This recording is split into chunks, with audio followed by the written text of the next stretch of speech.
guys, it's Karina with Karina Loves to Plan. Welcome back to my channel. So here I am back with another spread in my mini happy planner journal.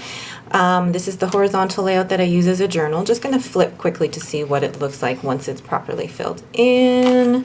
Because you guys never see the after the pen in this because it is a little bit more private, so I'm flipping through it very quickly.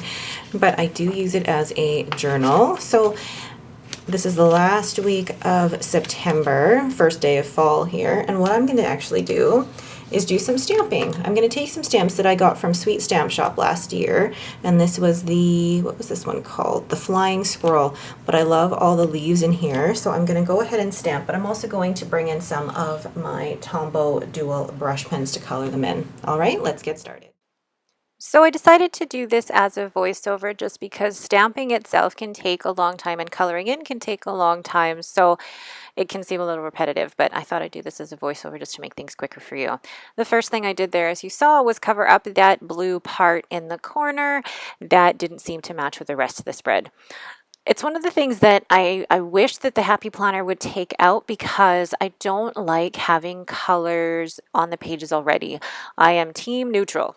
But anyway, here I am stamping up or inking up that pile of leaves. And the first time I did it, I didn't put enough even pressure and therefore it didn't land equally on the page. So I had to line it up to make sure that it would all ink up properly. It worked out fine. Stamping can be very messy, and if you're not very accurate with it, it can turn into like a little bit of a mixed bag. But there I put that little squirrel, looks like he's jumping off a page, and I love it. He's so cute. And I couldn't decide where to put him. I thought he was actually a little smaller than what he was, but I think it actually looks really cute that way. And then I just add a couple more leaves in the corner to add a little bit more dimension. So I decided I still wanted to use that pile of leaves, but I didn't want to use the whole thing on Thursday or else I'd have no room to write. So I put a piece of paper on the edge there to cover up anything that I didn't want stamped and placing even pressure. And oh my God, that looks so cute. I love that little pile of leaves that looks like it's falling out from behind the line of the page. Absolutely adorable, if I do say so myself. So then I want to do something similar with the squirrel and place him on Tuesday, kind of popping out from under the page. And again, oh my goodness, how cute is he? He's like winking at you, peeking from behind the page. Anyway.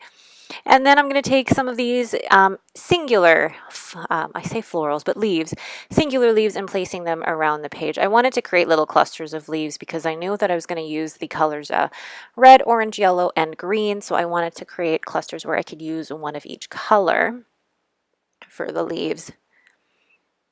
I love stamping. Stamping is such a great way to, I guess, make use of your planner stash without having to spend loads and loads of money. I mean, obviously, stamps in itself are an initial investment at first, but you can use them over and over again. And if you get stamps that are more decorative, then you can definitely use them in more than just one spread. Now, I used these last year, but I feel like I can use these in a lot of different spreads because, I mean, for fall, absolutely. So then I wanted to do the bushes, the bushel of leaves in the corner. You know what? I would have done that on every day if it didn't look too repetitive. And then this I Heart Fall stamp from Studio L2E, which I got as I think a freebie for being one of the first to purchase stamps. But now I'm going to go in and start coloring with my Tombow Dual brush pens. And when I'm coloring with these, I'm applying very light pressure because if I press too hard, it will bleed through the paper. Unfortunately, that is one of the cons of stamping is that depending on the type of paper, it will shadow and bleed through.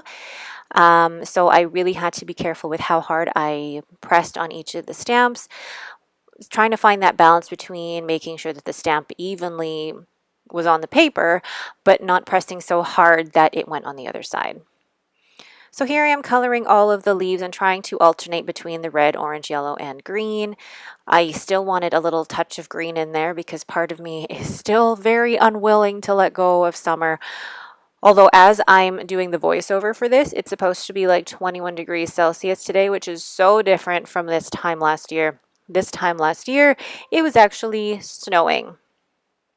I look back at my Instagram stories from last year and I'm like, it's the last day of summer and it's snowing. Go figure. There, I'm actually showing you my fingers because I am covered in ink, whether it be from the stamping ink or from the Tombow brush pens. I can be a very messy crafter, so I really had to be careful with where the ink was. Actually, in between stamping and coloring, I had to wash off all of my stamps, and they're very easy to wash off with just some soap and water, and wash my hands as well because I was covered in ink and I didn't want that to transfer onto the page. What I like about stamping is the ability to be able to color in as well. And you can color in with markers, with pencil crayons. It's just a great way to get into that, um, I don't know, to be able to create in a different way. Like, I love my stickers, don't get me wrong, but stamping is another way to break into other parts of creating, coloring. Love coloring. Although I'm not an adult coloring book type of person. Like, I lose interest very quickly. This is more than enough for me. Preschool coloring sheets were perfect for me. So this type of coloring is perfect. I should actually create coloring sheets for my kids with these leaves. They're so, so cute. I'm really glad that I put that white piece of paper over the corner on the bottom right hand side there, because really that blue shaded area would not have matched with this spread whatsoever. And you were probably noticing that I didn't put one box in each day. I could have stamped a box in each day, but I thought, you know what, I will leave this very simple and it's okay if I don't have a 1 word of a day type of deal going here. So just coloring the last bits of the spread, and I am almost done. I love it. So that is it. I'm actually really happy with the colors that are all over the place. Like, I love the I Heart Fall, and it's a really great way to incorporate fall. I was kind of thinking of using the wrong, but it didn't work out as well as I would like. So I'm very happy with this. All right.